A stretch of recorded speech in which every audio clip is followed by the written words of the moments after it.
O episódio seguinte pode conter descrições extremamente violentas e não é recomendado a pessoas sensíveis. Desenhou-se o retrato robô, pediu-se ajuda ao FBI, mas o estuprador de Lisboa nunca foi encontrado. Depois de este ter oferecido resistência. Atolha nos pés com um fio de nylon e fosse um cadáver. Até aqui, à barragem do raiva, na esperança de que a água engolisse mais um dos seus segredos. Olá e sejam bem-vindos ao podcast Ela Adora Crime.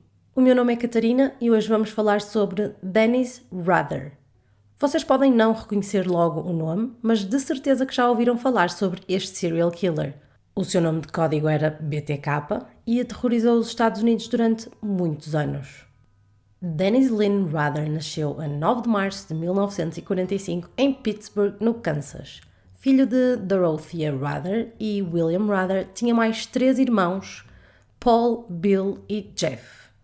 Os seus pais eram muito trabalhadores e nunca lhe deram muita atenção. Apesar de ter nascido no Pittsburgh, ele foi criado em Wichita, onde frequentou a escola secundária de Wichita Heights. Em 1957, juntou-se à Igreja Luterana de Zion. Rader teve uma infância normal e feliz, apesar de não ter muita atenção dos seus pais. Ele gostava de ler romances policiais e revistas de investigação. Durante a sua juventude, começou a desenvolver um comportamento estranho e sádico. Torturou animais e começou a desenvolver um fetiche sexual por roupa interior feminina. Depois de frequentar a Universidade de Kansas Wesleyan entre 1965 e 1966 e não conseguir completar os estudos devido às suas fracas notas, decidiu entrar na Força Aérea Americana, onde ficou até 1970, tendo passado por sítios como Texas, Alabama, Okinawa, Coreia do Sul, Grécia e Turquia. Durante este período, começou a observar mulheres a despirem-se através de janelas e chegou mesmo a arrombar casas para poder roubar as suas roupas interiores e depois masturbava-se com cordas ou outras amarras nos braços e no pescoço. Após ser dispensado do serviço ativo, mudou-se novamente para Park City, um subúrbio de Wichita, e durante o ano de 1971 conheceu Paula, que viria a tornar-se a sua esposa e com quem teve 2 filhos, Carrie e Brian. Decidiu voltar a estudar e inscreveu-se então no Butler County Community College of El Dorado, conseguindo assim formar-se em eletrónica em 1973. Depois inscreveu-se na Universidade Estatal de Wichita, no mesmo outono, graduando-se em 1979 com uma licenciatura em Justiça Criminal. Tinha vários amigos e em casa gostava de ter sempre tudo organizado, tendo várias regras que deveriam ser cumpridas pela sua esposa. Durante a sua vida, Rader teve vários empregos. Trabalhou num supermercado, numa empresa de material de campismo e durante o período em que esteve a frequentar a licenciatura, começou a trabalhar na ADT Security, uma empresa de segurança que vendia e instalava alarmes em habitações. Em 1980, tornou-se também líder dos escoteiros. E aqui à parte que, durante esta sua passagem pelos escoteiros, Rader ensinava também às crianças alguns dos nós que ele mesmo viria a utilizar nas suas vítimas. Em 1989, trabalhou como supervisor de operações num campo de recenseamento de Wichita e em 1991 foi contratado pelo Departamento de Segurança de Park City como apanhador de cães e zelador. Ele era descrito como extremamente rigoroso no seu trabalho e excessivamente zeloso e tinha também algum prazer quando intimidava e assediava mulheres solteiras. Trabalhou nesta função até ser preso. Depois de todos estes anos passado como extremamente religioso, foi também eleito presidente na sua congregação da Igreja de Cristo Luterano. Agora que já vos dei um pouco de contexto relativamente à vida de Rader, vamos então falar sobre os crimes que ele cometeu. A 15 de janeiro de 1974, BTK cometeu aquele que seria o primeiro da sua elevada lista de assassinatos. Antes de cometer o crime, Rader observou as rotinas da família durante algum tempo e então sabia perfeitamente os seus horários, o número de carros que tinham e também que tinham um cão. Começou por cortar os cabos de telefone da família Otero e depois invadiu a sua habitação em East Wichita, no Kansas. Rader não sabia que o homem da família iria estar em casa, pois não era comum naquele horário, mas quando invadiu a casa deparou-se com ele e simulou então que aquilo seria um assalto. Estrangulou 4 membros da família. O pai, Joseph, foi enforcado e asfixiado com 3 sacos na cabeça. a mãe Julie foi torturada e amarrada antes de morrer. Rather já conhecia Julie, pois tinha trabalhado com ela anteriormente. Também 2 dos 5 filhos do casal foram assassinados nessa noite. Josephine e Joseph Jr. foram também enforcados e asfixiados com sacos na cabeça. Rather demorou cerca de 2 horas e depois fugiu com o carro da família. Rather demorou cerca de 2 horas a cometer estes assassinatos e depois fugiu com o carro da família. Um tempo mais tarde, 2 dos restantes filhos do casal chegaram a casa e depararam-se com a porta da garagem aberta e o cão preso no lado de fora de casa, o que lhes pareceu logo estranho. Quando entraram e viram a bolsa da mãe no chão, assustaram-se e começaram a procurar o resto da família. Entretanto, chegou também o filho mais velho de Charlie, que ouviu os seus irmãos a gritar e dirigiu-se rapidamente para o telefone para chamar a polícia. No entanto, o telefone estava cortado. Quando a polícia chegou, pediu às crianças que ficassem do lado de fora e foram investigar. Rather levou consigo um relógio e um rádio. Apesar de terem sido encontrados vestígios de sêmen no local, nenhuma das vítimas foi sexualmente agredida, o que indica que talvez ele tenha sentido algum prazer ao assassinar estas vítimas. Algo que a polícia também detectou foram os diferentes tipos de nós que foram utilizados para amarrar as vítimas nos pulsos, tornozelos e gargantas. Chegaram mesmo a pensar que poderia ter sido um marinheiro a cometer aquele crime. Mais tarde, encontraram também o carro noutra zona da cidade. Rather gostava de guardar troféus dos crimes que cometia, então começou a utilizar o relógio de Joseph. Gostava também de manter registros sobre as suas vítimas. Então, quando chegou a casa, anotou detalhes sobre como Joseph estava a achar que o assalto era apenas uma brincadeira e escreveu também as últimas palavras de Josephine, por exemplo. Quando considerou que estava completo, arquivou tudo numa capa que poderia voltar a ler sempre que lhe apetecesse e assinou como BTK.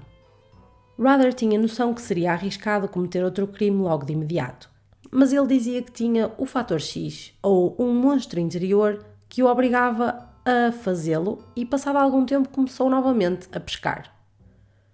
Pescar era o termo que Rather usava para descrever o ato de caçar mulheres e cada mulher que ele pescava ele considerava como um projeto. Em abril de 1974, Rather já tinha um novo projeto, ao qual chamou de Projeto Apagar as Luzes. Seguiu-a durante algum tempo e decidiu atacar. O seu nome era Catherine Bright e parecia ser universitária. Morava sozinha e não tinha nem filhos nem animais.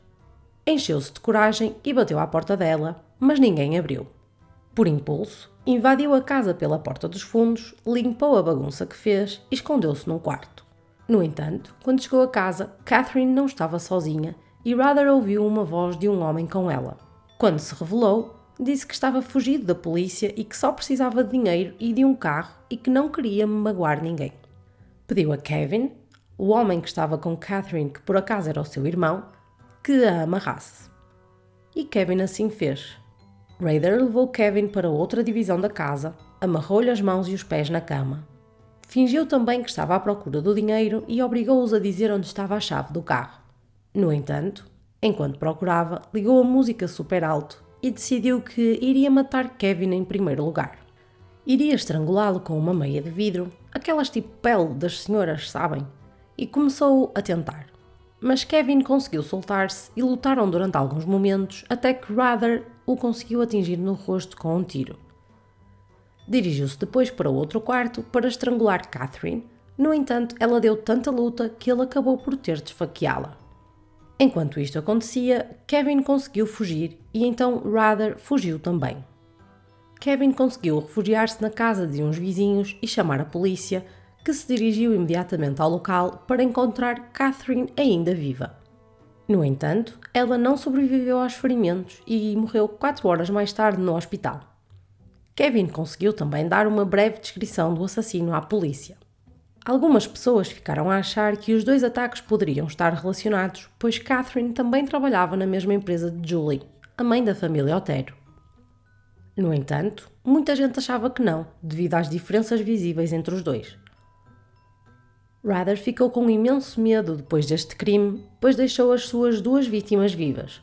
No entanto, passado alguns dias, nada aconteceu e ele então registou todos os acontecimentos deste crime como tinha feito no primeiro, chegando inclusive a recortar uma foto de Catherine do jornal de forma a poder arquivar.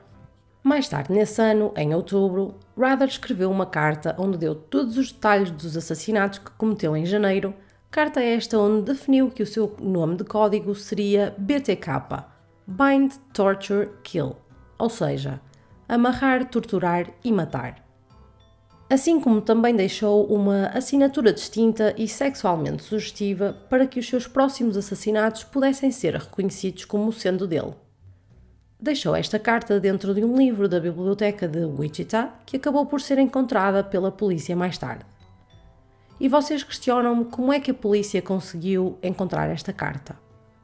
Então, uns jovens criminosos andavam a falar que tinham sido eles a assassinar a família Otero e Rather ficou muito chateado. Pouco tempo depois, o editor do jornal do Wichita Eagle recebeu uma chamada estranha de um homem com uma voz bem agressiva e bem rouca que lhe deu indicação do livro onde poderia ser encontrada esta carta. Rather informou também que iria voltar a atacar. Os assassinatos seguintes aconteceram em 1977 e durante este período BTK estava bastante ocupado com o seu trabalho, que nesta altura era instalar alarmes em casas de pessoas que tinham medo dele, assim como a dedicar algum tempo à sua família, pois tinha sido pai. Ainda assim, sempre que podia, ele saía para pescar e já tinha alguns projetos preparados.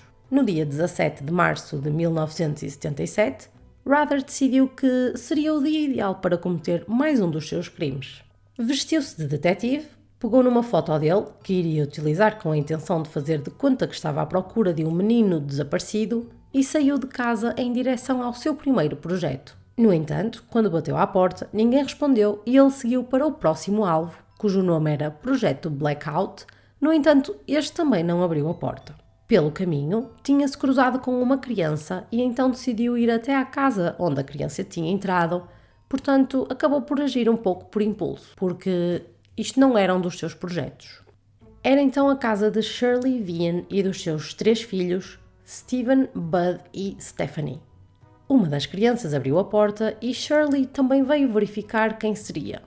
Ao mesmo tempo que se apresentava como sendo um detetive, Rather já estava a entrar na casa e a fechar a porta. Rather pediu a Shirley que fosse trancar as crianças na casa de banho e levou-a para o quarto, onde a trancou lá dentro e amarrou à cama e de seguida estrangulou. Quando foi embora, levou consigo uma peça de roupa interior. As crianças conseguiram fugir e foram pedir ajuda aos vizinhos. Chamaram a polícia e as crianças conseguiram dar uma descrição do intruso à polícia.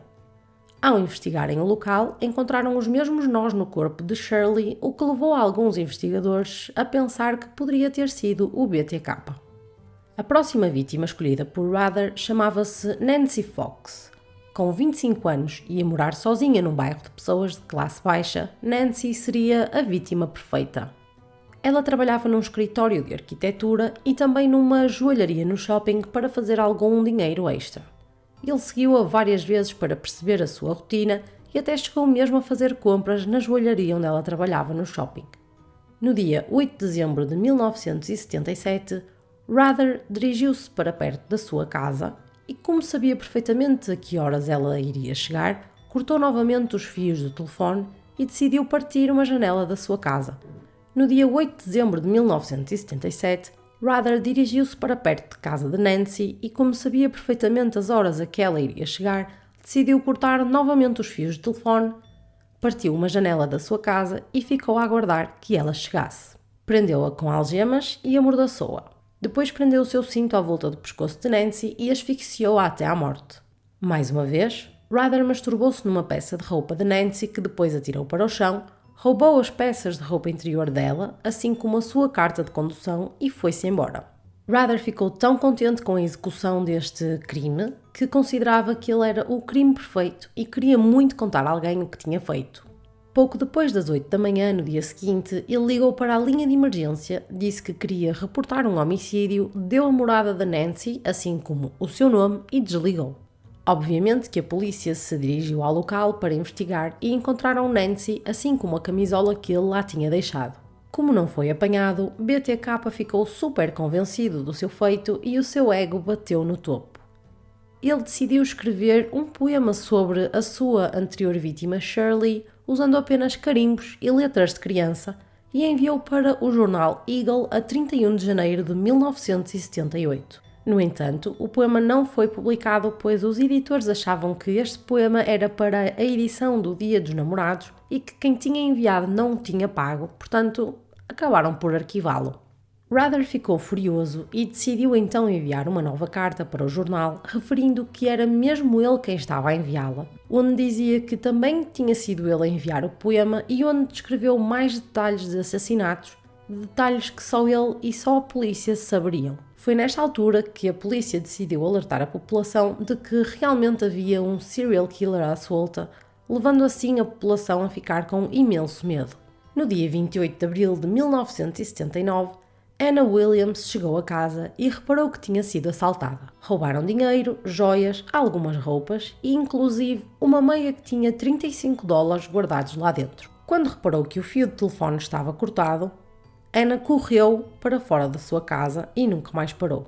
Uns dias mais tarde recebeu uma carta com um desenho dela amarrada numa cama, assim como uma echarpe sua, uma das suas joias e um poema chamado Oh Hannah, Why Didn't You Appear?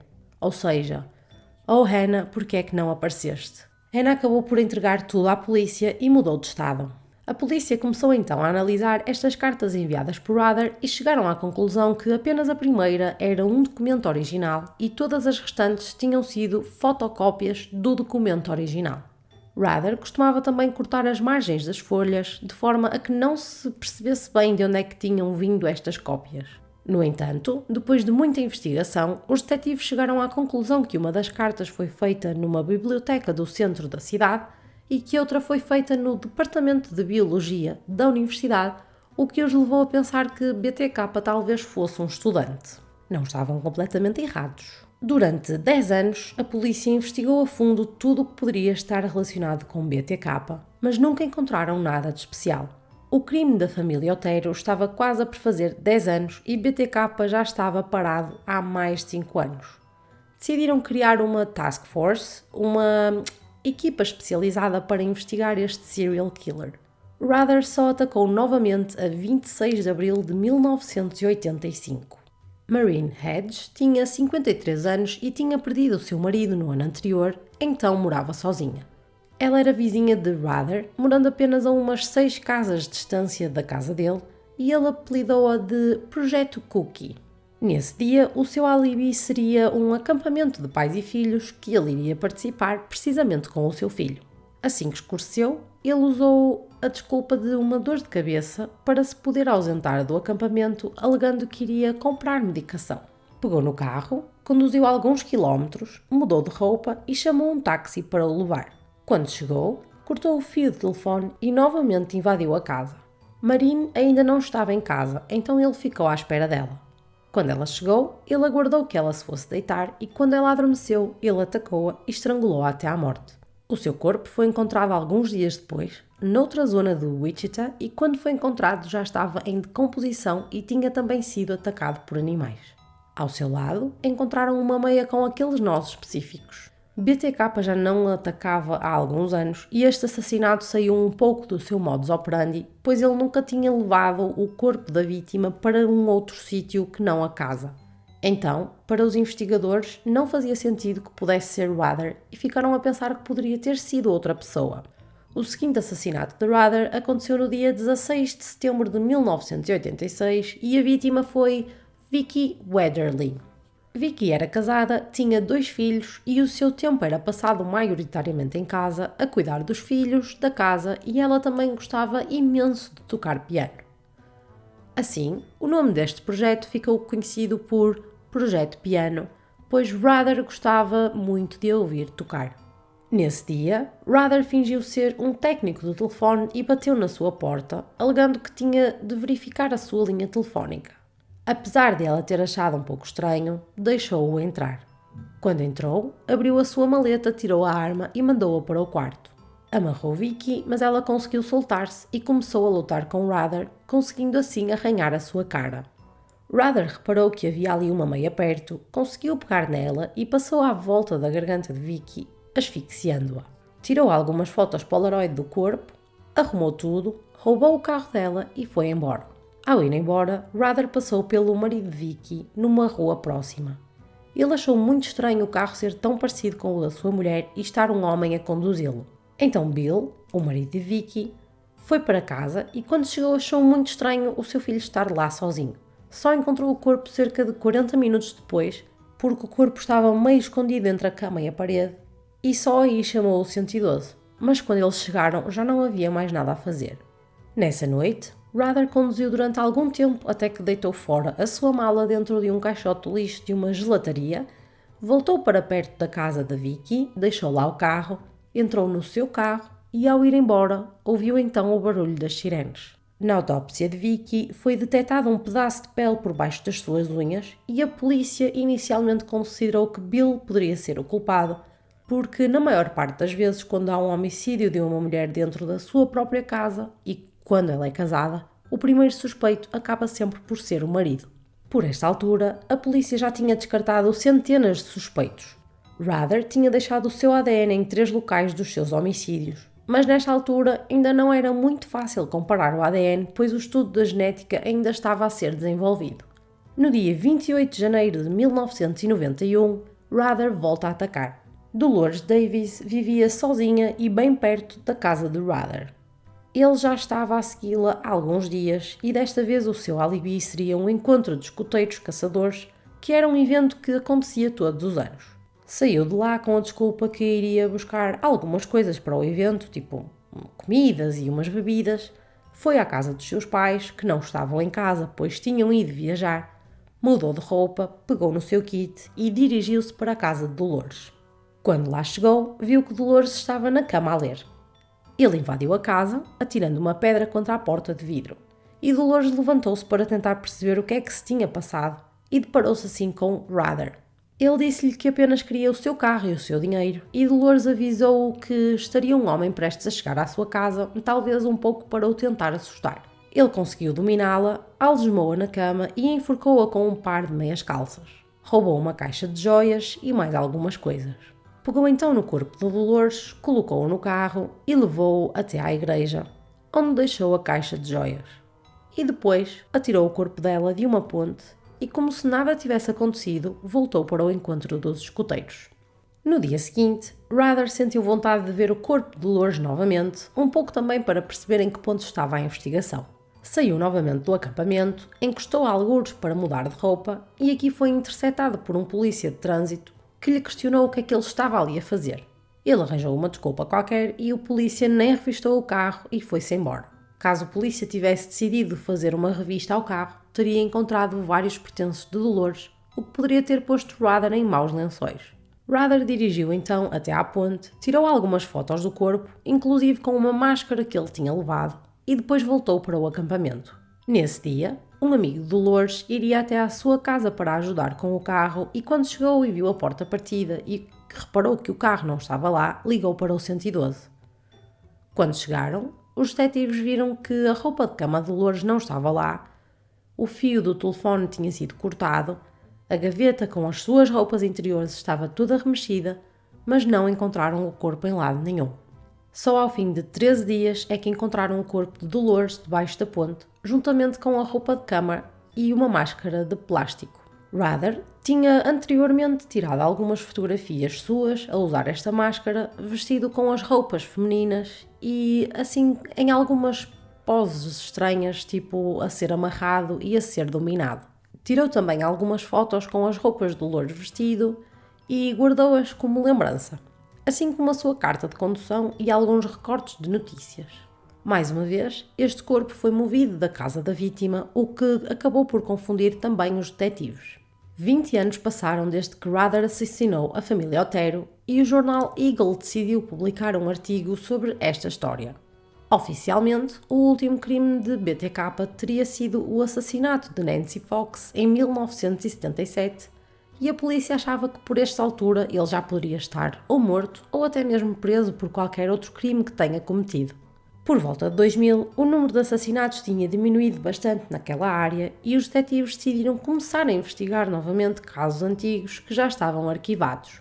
Eles tinham amostras do sêmen deixado por Rather na casa da família Otero e também naquela camisola da casa de Nancy Fox, mas eles não queriam usar logo o ADN, pois eles sabiam que a tecnologia ainda não estava super desenvolvida e não queriam desperdiçar.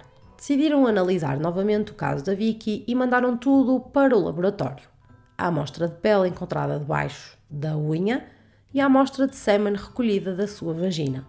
No entanto, os laboratórios dão sempre prioridade a casos que estão abertos e não aos que estão arquivados, sendo que os resultados podem levar anos a sair.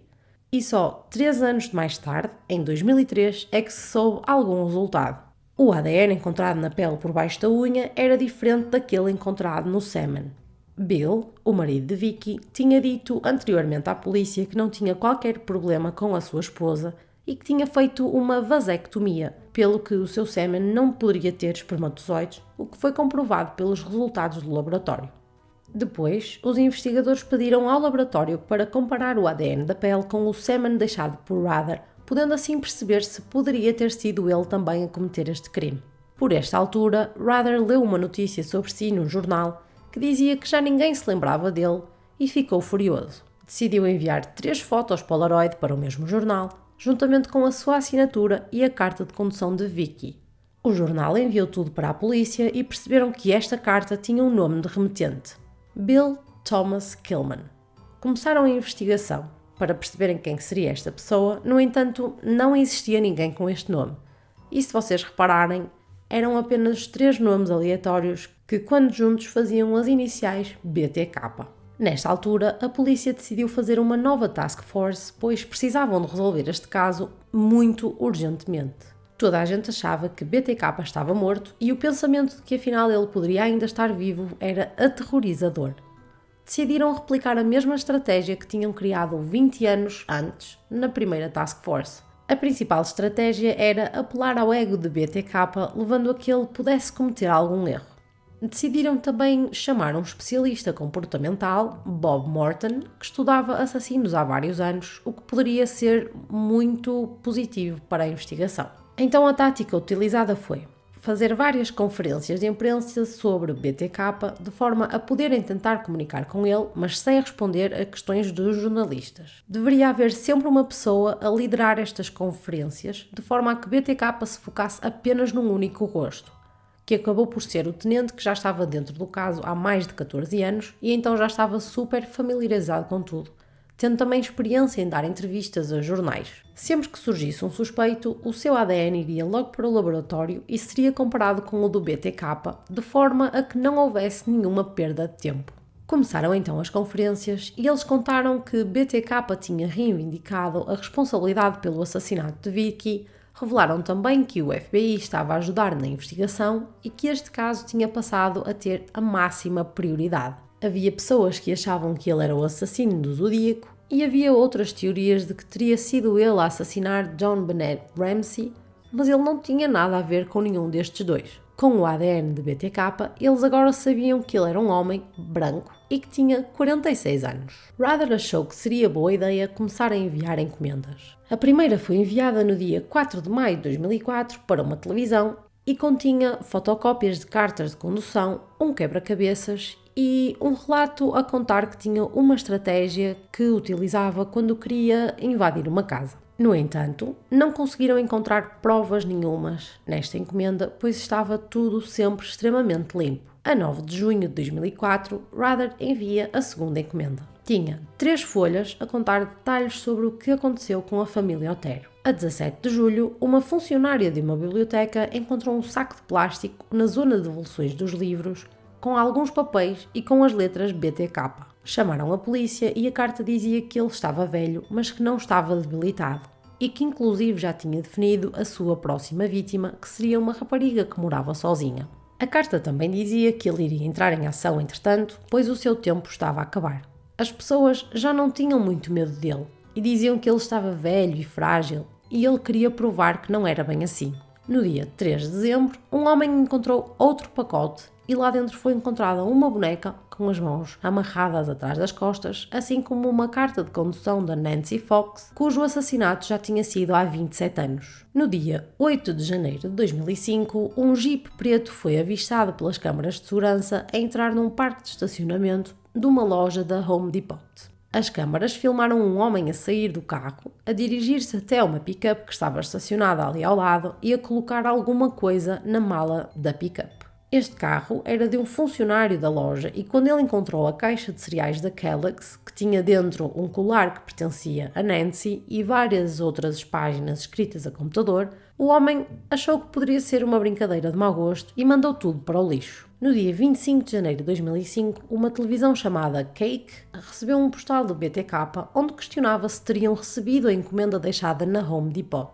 Depois disto, os detetives foram à loja, falaram com vários funcionários e deixaram também alguns flyers a questionar se alguém tinha visto aquela encomenda, até que o dono do carro viu estes flyers e contactou a polícia. Por sorte, ele tinha ido de férias e não tinha esvaziado o lixo, então ainda estava tudo no seu escritório. Os detetives analisaram as imagens das câmaras de vigilância e foi a primeira vez que tiveram uma imagem de como poderia ser o BTK. Por esta altura, o BTK já estava mais velho e mais cansado, então já não tinha aquela atenção de tirar fotocópias em locais diferentes, cortar as margens das folhas, porque isso já dava muito trabalho, e então começou a pensar de que outra forma poderia ser mais fácil falar com a polícia. Decidiu testar várias coisas diferentes que fossem rápidas e práticas e começou assim a experimentar com disquetes. Alguém aqui se lembra de disquetes? Eu cheguei a usar disquetes. Vocês usaram disquetes? Respondam aí à pergunta em baixo que eu vou deixar. Experimentou a disquete no seu computador, no computador do seu trabalho, e como ele não entendia muito de informática, antes de enviar a disquete, decidiu questionar os investigadores, através de um dos pacotes, se eles conseguiriam perceber por onde é que a disquete tinha andado e, como é óbvio, eles mentiram-lhe e disseram-lhe que não era possível. No dia 16 de fevereiro de 2005, outra televisão recebeu um novo pacote enviado por BTK. Lá dentro, encontraram uma corrente de ouro, umas folhas pautadas e uma disquete. Os detetives chamaram Randy Stone, que era o técnico de informática da Task Force, que abriu a disquete e logo percebeu que ela estava no nome de Dennis. Randy também conseguiu perceber que a disquete já tinha estado num computador que estava registado no nome da Igreja Luterana de Cristo e que a última vez que ela tinha sido utilizada foi na Biblioteca Pública de Park City. E assim, apenas em alguns segundos, e com uma pesquisa rápida no computador, encontraram o nome do presidente da congregação da Igreja Luterana de Cristo, Dennis Rader. Conseguiram encontrar a sua morada, mas não tinham nenhum registro de que ele tinha um Jeep. Foram visitar a sua casa e mal lá chegaram, encontraram um Jeep preto na entrada. Alguns minutos mais tarde, chegaram à conclusão que o Jeep era afinal do filho de Rader. Mas, como os detetives queriam apanhá-lo da forma correta e à primeira, o tenente mandou-os voltar para trás para poderem traçar um plano. O plano era então conseguir o ADN de algum familiar de Rader sem que ele descobrisse, pois assim conseguiriam provar se ele realmente era o BTK. Enquanto a investigação decorria, alguns polícias foram colocados à paisana a vigiar a casa de Rader também. A 18 de fevereiro de 2005, a polícia conseguiu arranjar uma amostra de ADN de Carrie Rader, a sua filha, num centro de medicina de estudantes. A amostra foi enviada para o laboratório e quando os resultados voltaram,